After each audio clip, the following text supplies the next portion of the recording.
पूर्व के 2 श्लोकों में बिल्वमंगल ने कहा था वो अमृत स्वरूपा हैं। फिर बोले नहीं नहीं, वो आनंद स्वरूपा भी हैं। लेकिन आज जब उनसे पूछा गया वो अमृत स्वरूप, आनंद स्वरूप तुम्हारे क्या लगते हैं, तो बिल्वमंगल आज के श्लोक में इसका उत्तर देते हैं, मामकम जीवितम, वो मेरा जीवन है। बिल्वमंगल आह भरते हुए इतना ही कहते हैं। बात खत्म हो गई, वो मेरा जीवन है कहकर बिल्वमंगल ने बोलने वालों को ही चुप करा दिया। वो सर्वोत्कर्ष के साथ प्रकाशमान हो रहा है। बिल्वमंगल फिर कहते हैं, किस प्रकार की सर्वोत्कर्षता। बिल्वमंगल उत्तर देते हैं, त्रिभुवन का चित्त हरण करने वाले हैं ये। मात्र नारियों का ही मन नहीं चुराते, मात्र स्त्रियों के ही चित्त का हरण नहीं करते, ये तो पुरुषों का भी चित्त चुरा लेते हैं।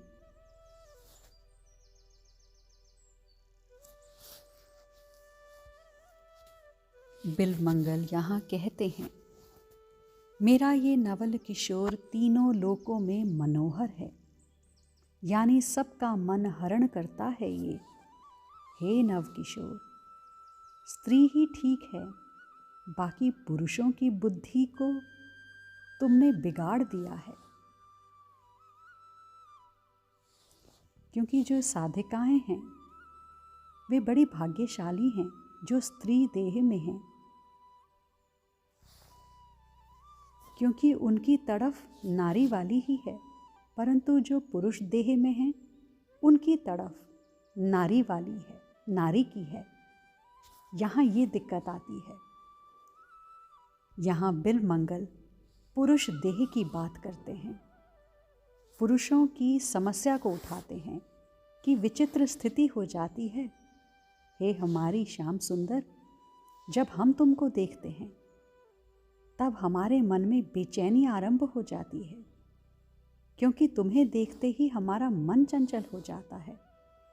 फिर लगता है कि तुम्हें आलिंगन में भर लें, तुम्हें चूम लें, यहाँ तक तो कोई बात नहीं। फिर लगता है तुम्हारे अधर रस का पान करूं। बस ये भावना के आते ही मन संकोच से भर जाता है। ये क्या भावना है? बिल्वमंगल कहते हैं, यही स्थिति तो राम अवतार में भी हुई थी उन ऋषियों की जो दंडकानन में विराजते थे।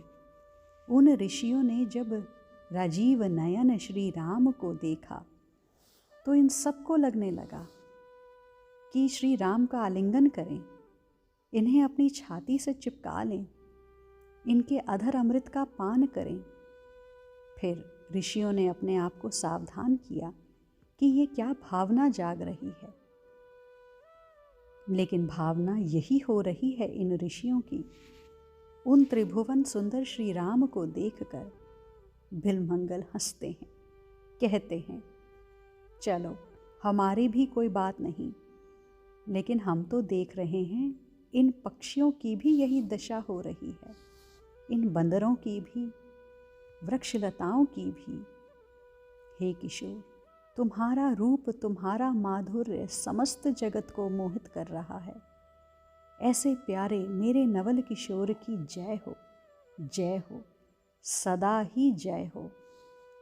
बिल्वमंगल आनंद सिंधु में डूबते हुए ये कहते हैं, तदुच्छ्वसित यौवन तरल शैशवालम कृतम, मदच्छरित लोचनम मदन मुग्ध हासामृतम, प्रतिक्षण विलोभनम प्रणय पोत वंशी मुखम, जगत्त्रय मनोहरम जयति मामकम जीवतम। इसलिए यदि पुरुष देह में होकर भी आपके हृदय में नारी भाव जाग रहे हैं, नवल किशोर के प्रति ऐसे भाव जागृत हो रहे हैं, तो घबराने की आवश्यकता नहीं है। सखी स्वरूप ही जागृत हो रहा है, अपने स्वस्वरूप में ही आप आ रहे हैं। क्योंकि देह स्त्री का हो या पुरुष का हो, भाव सखी भाव ही होना चाहिए। स्वसुख की कामना नहीं, बस मेरे प्रियतम मुझसे प्रसन्न हो, प्रियतम को मैं सुख दूं, यही भावना जागृत होनी चाहिए।